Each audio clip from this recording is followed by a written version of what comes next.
जय श्री कृष्ण दोस्तों, स्वागत है आपका अपने YouTube चैनल ममता ज्ञान संग्रह में। दोस्तों, क्या महाभारत युद्ध में सच में पांडव जीत गए थे या फिर यह सिर्फ इतिहास की एक ओर से सुनाई गई कहानी है? और अगर किसी ने पूरे युद्ध को अपनी आंखों से देखा हो तो क्या वह कुछ और सच बचा सकता है? ऐसा ही एक पात्र था बर्बरिक, जिसे माना जाता है कि उसने पूरे महाभारत युद्ध को अदृश्य रूप में देखा था। दोस्तों, जब गांधारी ने युद्ध के बाद उससे पूछा कि असली विजेता कौन था, तो बर्बरिक ने ऐसा उत्तर दिया जिसने गांधारी को भी मौन कर दिया। आखिर क्या था वह सत्य? चलिए आज की कहानी में हम आपको इसी के बारे में जानकारी देते हैं। दोस्तों, बर्बरिक भीम के पौत्र और घटोत्कच के पुत्र थे। उनका जन्म एक वीर कुल में हुआ था, लेकिन उनसे भी बड़ा उनका व्रत था, और वह था सदैव हारने वालों का साथ देना। बर्बरिक के पास 3 ऐसे बाण थे जिससे वो जिस भी लक्ष्य को चाहते उसे नष्ट कर सकते थे। युद्ध से पहले वे श्री कृष्ण से मिले युद्ध में भाग लेने के लिए, पर श्री कृष्ण ने उनकी परीक्षा ली और फिर उनके निर्णय ने सबको चौंका दिया, क्योंकि अगर बर्बरिक युद्ध में उतरते तो पूरी महाभारत की दिशा ही बदल जाती।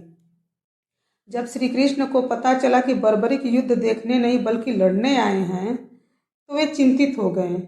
उन्होंने पूछा, तुम किस पक्ष से युद्ध करोगे? बर्बरिक ने शांत भाव से उत्तर दिया, मैं उसी का साथ दूंगा जो हार रहा होगा। यह सुनकर श्री कृष्ण गंभीर हो गए, क्योंकि अगर बर्बरिक युद्ध भूमि में उतरते तो लगातार पक्ष बदलते रहते, अंततः कोई भी विजय नहीं रह पाता। श्री कृष्ण ने उनकी शक्ति को परखने के लिए एक पेड़ की ओर इशारा किया, जिसकी कुछ पत्तियां हवा से लहरा रही थीं। उन्होंने कहा, इन सभी पत्तियों को एक ही बाण से भेद कर दिखाओ। बर्बरिक ने बाण चलाया। बाण हवा में घूमता रहा और सभी पत्तियों को भेदता चला गया। एक पत्ती श्री कृष्ण ने अपने पैर के नीचे छिपा दिया था। बाण जमीन पर पहुंचा, रुका और वहीं घूमने लगा। श्री कृष्ण मुस्कुराए, लेकिन उनका मन गहराई में डूब गया। श्री कृष्ण ने बर्बरिक की शक्ति देखकर एक गहरी सांस ली। वे समझ गए कि अगर बर्बरिक युद्ध में उतरे तो उनकी तटस्थता महाभारत की पूरी दिशा बदल देगी। इसलिए श्री कृष्ण ने बर्बरिक से एक असामान्य मांग कर दी। उन्होंने कहा, बर्बरिक, अगर तुम सच में युद्ध देखना चाहते हो तो मुझे तुम्हारा सिर चाहिए। यह सुनकर बर्बरिक स्तब्ध रह गए, लेकिन फिर भी मुस्कुराए और बोले, यदि मेरे बलिदान से धर्म की रक्षा होती है तो मैं सिर कटाने को तैयार हूं।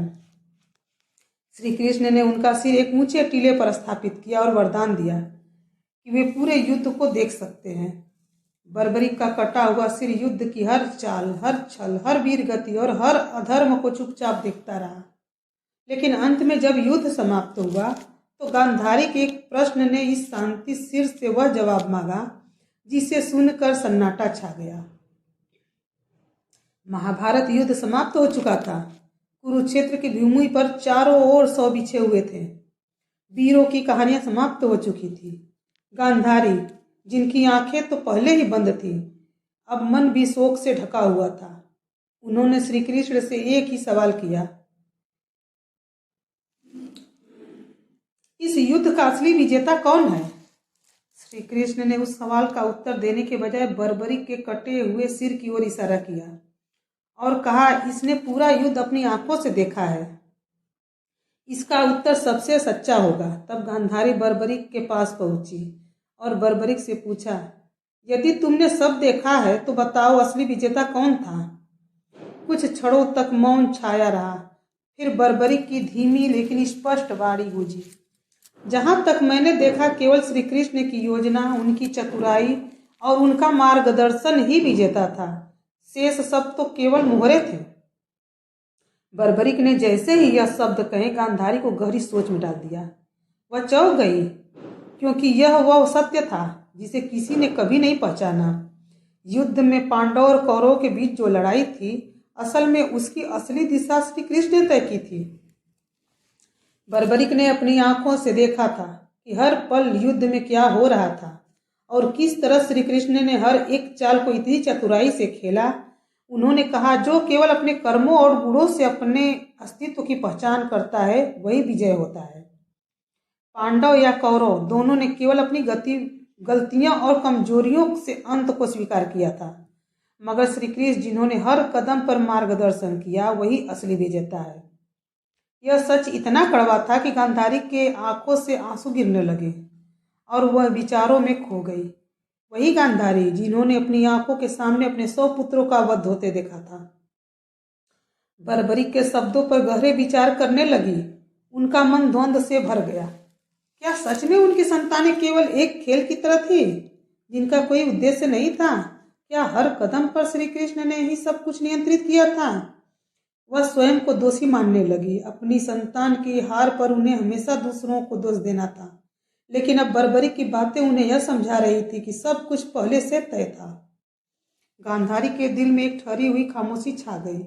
उनके मन में यह सवाल गूंजने लगा, क्या युद्ध और शोक के बाद भी कोई सच्चा विजेता होता है? उनके लिए यह सच्चाई स्वीकार करना बेहद कठिन था, क्योंकि यह उनके बेटे की हार को नई छाया की तरह उजागर कर रहा था किसी छाया की तरह उजागर कर रहा था जिसे वह कभी देख नहीं पाई थी। बर्बरी का सिर, जो युद्ध के दौरान चुपचाप सब देख रहा था, अब युद्ध के बाद का सबसे बड़ा गुरु बन चुका था। उनकी दृष्टि ने महाभारत युद्ध के हर पहलू को देखा था और अब वे इस सत्य को सामने ला रहे थे कि युद्ध कभी भी किसी एक पक्ष का नहीं होता। वह बर्बरी जो स्वयं कभी किसी के साथ नहीं लड़ते थे, उनके मन में युद्ध के हर पहलू पर गहरी सोच थी। उन्होंने समझा था कि ना तो पांडवों की जीत थी और ना ही कौरवों की हार। असल में यह सब श्री कृष्ण की महान योजना का हिस्सा था। दोस्तों, उनके शब्दों में यह सच्चाई छिपी हुई थी कि कोई भी जंग, चाहे वह कितनी भी भयंकर हो, असल में केवल एक उद्देश्य से लड़ी जाती है और वह है धर्म की रक्षा। बर्बरीक ने महाभारत के हर पात्र को सिखाया कि शक्ति का असली स्रोत केवल ईश्वर का मार्गदर्शन ही होता है। श्री कृष्ण ने बर्बरी के सत्य को स्वीकार किया और उसे आशीर्वाद दिया, लेकिन साथ ही एक और रहस्य खोला। उन्होंने कहा, तुम्हारा बलिदान और तुम्हारी शक्ति तो अद्भुत है, लेकिन असली धर्म तो आत्मज्ञान में है। तुमने महाभारत के बाद जो देखा उसे पूरी दुनिया के सामने लाना चाहिए। बर्बरीक ने अपना सिर चुपचाप झुका लिया और कहा, मेरे जीवन का उद्देश्य अब यही है कि मैं इस युद्ध के बाद की सच्चाई को बताऊं। यह सच्चाई सभी को समझनी होगी, क्योंकि दोस्तों, धर्म के मार्ग पर चलने के लिए हर व्यक्ति को श्री कृष्ण के द्वारा सिखाए गए रास्ते की आवश्यकता होती है। वह समझ चुके थे कि उनका असली उद्देश्य सिर्फ लड़ाई देखना नहीं, बल्कि लोगों को यह समझाना था कि जीवन में हर घटना, हर युद्ध और हर संघर्ष की एक गहरी योजना होती है जो हमें ईश्वर से मिलकर समझनी चाहिए। बर्बरीक ने महाभारत के युद्ध के दौरान जो देखा उसकी सच्चाई पूरी दुनिया के सामने आनी थी। बर्बरीक ने एक महत्वपूर्ण संदेश दिया, सिर्फ युद्ध जीतने से कुछ नहीं होता। असली विजेता वही है जो अपने धर्म का पालन करता है और जो जीवन में सही रास्ते का अनुसरण करता है।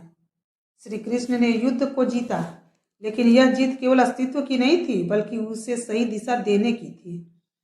बर्बरीक के इस संदेश ने महाभारत युद्ध की महिमा को और भी गहरा कर दिया। दोस्तों, बर्बरीक का बलिदान हमें यही सिखाता है कि जीवन में हमें अपने कर्मों का सही मूल्य समझना चाहिए।